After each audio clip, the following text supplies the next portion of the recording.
Halo guys, welcome back again to my channel. Bersama saya Hansen di sini, dan seperti biasanya setiap harinya saya akan buatkan video seputar cryptocurrency. Apa kabar kalian hari ini semuanya? Semoga dalam keadaan yang baik-baik saja. Teman-teman, kita kembali melihat Bitcoin rebound setelah kemarin sempat menyentuh ke area $67.000. Sebenarnya ini juga sesuatu yang sebenarnya kita expect dari video kemarin. Saya sampaikan bahwa selama 67.000 itu hold, itu merupakan area support dan saya akan mencari peluang untuk long. Dan selamat jika teman-teman sudah berhasil untuk masuk dengan setup apapun yang mungkin kalian temukan di chart. Yang mungkin bakal kita bahas juga di video hari ini. Nanti di akhir video kira-kira dari segi price action apa yang terjadi. Diikuti juga apa yang bisa kita expect berikutnya. Jadi stay tune terus sampai akhir video. Nah, sekarang kita bakal mulai dari coin market cap terlebih dahulu. Per hari ini secara global market cap crypto berada di angka 2,56 triliun dolar atau naik sekitar 0,48%. Nah, di top 10 coin sendiri kita juga melihat keadaannya dominan berwarna hijau. Kenaikannya ranging antara 0, sekian persen hingga kurang lebih 2%. Dan yang menjadi top performer hari ini adalah Dogecoin dengan kenaikan 2,66% menuju 0,164 dolar. So, itu adalah outlook sementara dari beberapa top coin yang ada. Sekarang kita langsung aja masuk ke beberapa data dan berita terbaru hari ini. Nah, yang pertama teman-teman, kita pengen cek dulu nih data-data di belakang layar. Sekarang apa yang sedang terjadi? Salah satunya adalah Bitcoin hodl waves. Ini adalah satu data yang bisa menunjukkan bahwa seberapa banyak sih yang sudah menjadi seorang long-term holder. Dan dibagi beberapa kategori teman-teman. Mulai dari yang lebih dari 10 tahun, 7-10 tahun, 5-7 tahun, dan 3-5 tahun. Kalau misalnya teman-teman perhatikan, ini sesuai dengan yang dirangkum oleh Bitcoin Magazine di sini. Just in, the percentage of Bitcoin held for 3 years or more has hit a new all-time high. Jadi, kalau misalnya kita lihat teman-teman, data hodl waves di sini menunjukkan semuanya mengalami peningkatan. Spesifiknya mungkin di tahun 2024 ini, teman-teman. Dan ini sudah dimulai dari tahun 2020 kemarin. Yang lebih terlihat sustain pergerakannya itu adalah yang justru 10 tahun ke atas, teman-teman. Di mana dari tahun ke tahun, angkanya itu terus mengalami kenaikan. Dan kalian bisa melihat yang lainnya seperti 7-10 tahun juga lambat laun mengalami kenaikan. Di sini juga sama, di sini juga sama. Apa yang ditujukan di sini? Bahwa sampai hari ini pun, walaupun Bitcoin telah kemungkinan besar menyelesaikan bear market di tahun 2022 akhir, dan sekarang kita sudah berada di area all-time high lagi, gitu ya. Tidak terlihat banyak yang berminat untuk melakukan distribusi. Dan saya rasa memang cycle kali ini akan sedikit berbeda dengan beberapa cycle sebelumnya, teman-teman. Ini mungkin kedengarannya klise bahwa kita berbicara soal adanya uang institusi yang sudah mulai start masuk di cycle kali ini. Tapi itulah kenyataannya gitu. Dan biasanya mereka yang kelas institusi tidak jarang yang merupakan long-term holder. Memang dibeli untuk jangka panjang. Mungkin adalah sebagian kecil yang dibeli untuk short term gitu kan, tapi kebanyakan adalah untuk jangka panjang. Sehingga data Bitcoin hodl waves dari tahun ke tahun harusnya kita akan terus mengalami peningkatan. Dan itu adalah tentunya sebuah berita yang baik. Kenapa? Karena jika kita melihat semakin banyak long-term holder, otomatis Bitcoin yang dapat diperjualbelikan atau Bitcoin yang tersirkulasi di market itu tidak lagi terlalu banyak.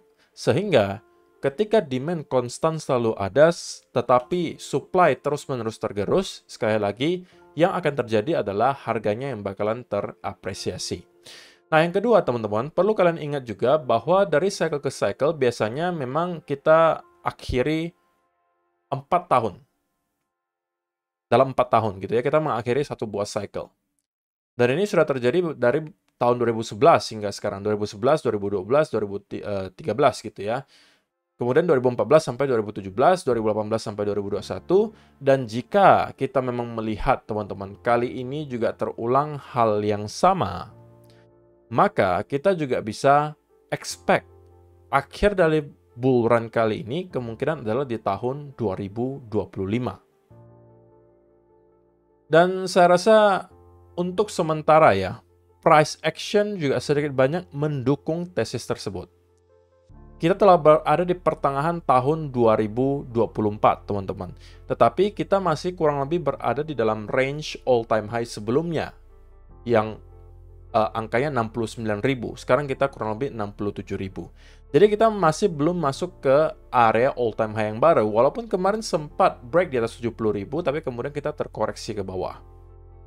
Nah, barulah mungkin kita akan masuk ke fase price discovery ketika Bitcoin sudah di area 80.000, 90.000, 100.000 dolar. Dan perlu kalian ingat teman-teman, walaupun kita mungkin akan menyentuh angka tersebut, tapi bukan berarti kita akan mendapatkan dari minggu ke minggu kenaikan secara terus-menerus, alias up only. Pasti akan ada fase lagi di mana kita mendapatkan pullback, baru naik lagi, pullback, baru naik lagi. Dan hal tersebut bisa terjadi berkali-kali sehingga memakan waktu yang cukup lama kemungkinan bagi Bitcoin untuk ketemu dengan cycle top kali ini, yang bisa jadi di tahun 2025. 2025 apakah awal, kemudian pertengahan atau akhir, saya nggak tahu, tapi kemungkinan 2025 mempunyai chance yang cukup besar untuk menjadi cycle top kali ini. Kalau saya lihatnya sih mungkin antara awal atau pertengahan tahun 2025 ya teman-teman. Tapi kalau misalnya teman-teman punya pendapat yang lain, mungkin boleh kasih komentarnya di kolom komentar di bawah. Dan juga teman-teman, untuk sementara berita positif lainnya adalah BlackRock dan kawan-kawan melalui spot Bitcoin ETF-nya terus melakukan akumulasi. Dan di hari kemarin, kita kembali melihat BlackRock membeli angkanya tidak kecil, 2.680 Bitcoin atau kurang lebih 182 juta dolar, teman-teman. Dan ini sepertinya adalah awal dari wave kedua dari demand spot Bitcoin ETF. Karena kita telah mungkin seminggu terakhir terus secara konsisten melihat net flow dari spot Bitcoin ETF Amerika Serikat itu dalam keadaan surplus. Dan itu sudah tidak kita temukan dalam kurun waktu 2-3 minggu terakhir. Karena 3 minggu terakhir kita melihat keadaannya tuh mix ya. Kadang-kadang 2-3 hari inflow, kemudian dibarengi oleh outflow, inflow lagi, outflow lagi. Jadi nggak konsisten gitu. Tapi barulah 1 minggu terakhir ini kita mulai melihat kembali konsisten itu inflow terjadi. Nah, mudah-mudahan ini akan terus berlanjut ya teman-teman untuk dapat mendukung tentunya Bitcoin terus mengalami apresiasi secara harga dan kemungkinan kita akan kembali ke area all-time high. Dan sebenarnya tidak hanya dari BlackRock ya, Fidelity juga membeli kurang lebih 640 Bitcoin, VanEck membeli 230 Bitcoin, dan sisanya itu mungkin nol gitu ya, tidak membeli tapi juga tidak menjual. So, untuk sementara berita baik datang dari spot Bitcoin ETF yang mulai kembali berada dalam jalur yang positif, net flow terlihat konsisten dalam keadaan surplus selama 1 minggu terakhir. Dan semoga kita bisa melihat tren ini terus berlanjut ya teman-teman. Oke, sekarang kita masuk ke chartnya Bitcoin. Dan saya pengen mulai langsung dari 4-hour chart. So, apa yang terjadi teman-teman dalam 24 jam terakhir? Kemarin itu kita sempat menyentuh beberapa kali area 67.000 ini. Yang saya sampaikan berkali-kali di video kemarin merupakan area major support.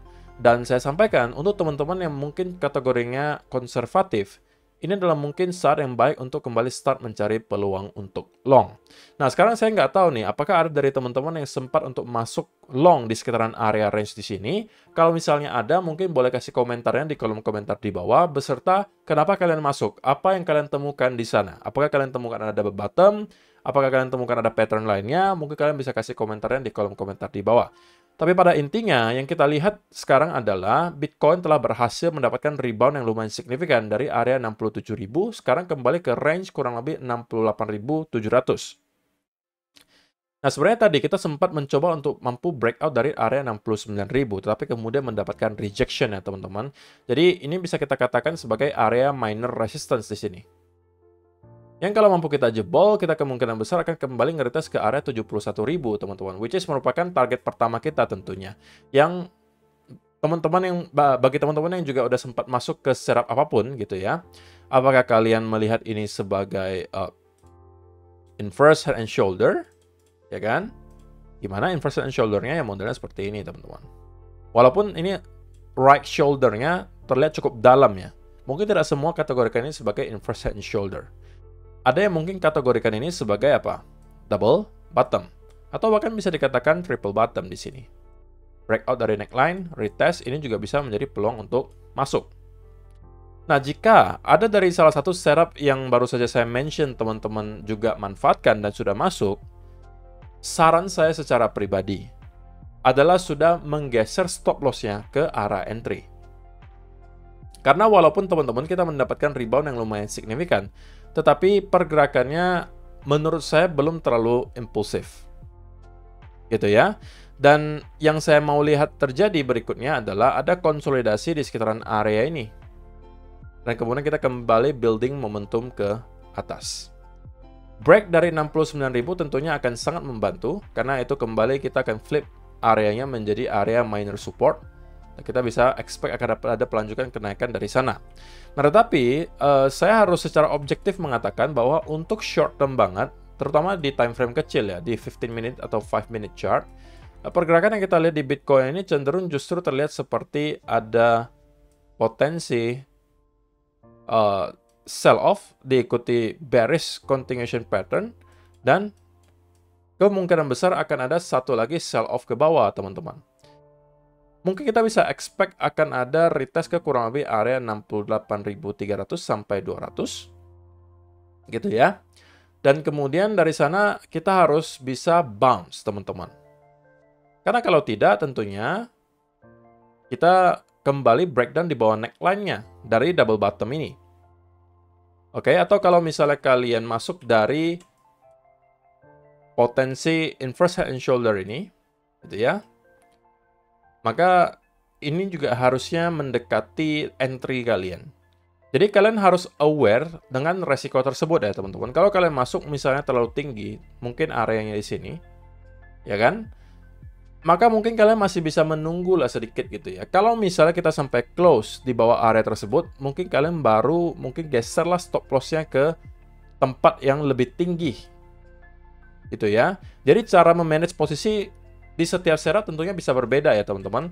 Kalau misalnya kalian masuknya karena katakanlah inverse head and shoulder, masuknya di sini, nah maka harusnya kalian sudah bisa geser stop loss-nya ke area entry. Karena kalaupun kita drop sampai ke area 68.200, maka itu belum akan menyentuh entry kalian. Gitu kan? Tetapi beda cerita kalau misalnya teman-teman yang masuk karena mungkin menjadikan ini sebagai double bottom atau triple bottom di sini. Neckline-nya di sini, kalian masuknya katakanlah di sini, gitu kan? Ini kan kurang lebih ya juga 68 ribuan sih, teman-teman. Tapi kalau misalnya kita drop, mungkin itu akan sangat dekat dengan entry kalian. Tapi memang lebih aman saya sarankan untuk sudah menggeser stop loss-nya ke area entry. Jadi sekarang kalian sudah risk free trade. Jadi kesimpulannya teman-teman, dari berdasarkan price action yang ada untuk sekarang, saya expect pergerakan berikutnya adalah kita akan mendapatkan semacam koreksi satu lagi wave ke bawah, asalkan gitu ya, asalkan trendline ini kita break ya, teman-teman. Kita breakdown, kita akan melanjutkan ke kurang lebih area 68.300 sampai 200. Baru dari sana kita kemungkinan akan kembali bounce. Atau mungkin membentuk pattern continuation berikutnya. Bisa aja dalam bentuk rectangle seperti ini. Bisa dalam bentuk misalnya symmetrical triangle, katakanlah. Atau bisa dalam bentuk pattern lainnya. Tapi intinya, midterm masih cenderung bullish. Short term cenderung sedikit bearish karena ada pattern continuation. Tapi ini baru tervalidasi sekali lagi kalau kita breakdown dari trendline. Tapi kalau kita justru breakout dari trendline atasnya, maka bear flag ini terinvalidasi. Dan ini bukan berarti teman-teman short ya, karena ini hanya di time frame kecil banget. Sedangkan di time frame yang besar seperti 4 hour, so far bounce-nya terlihat cukup baik gitu ya. Di daily, kalau misalnya kita perhatikan, juga sama, ada 2 candle berturut-turut, kita mendapatkan wick yang cukup panjang di bawah, menunjukkan ada buying pressure yang cukup besar di area tersebut.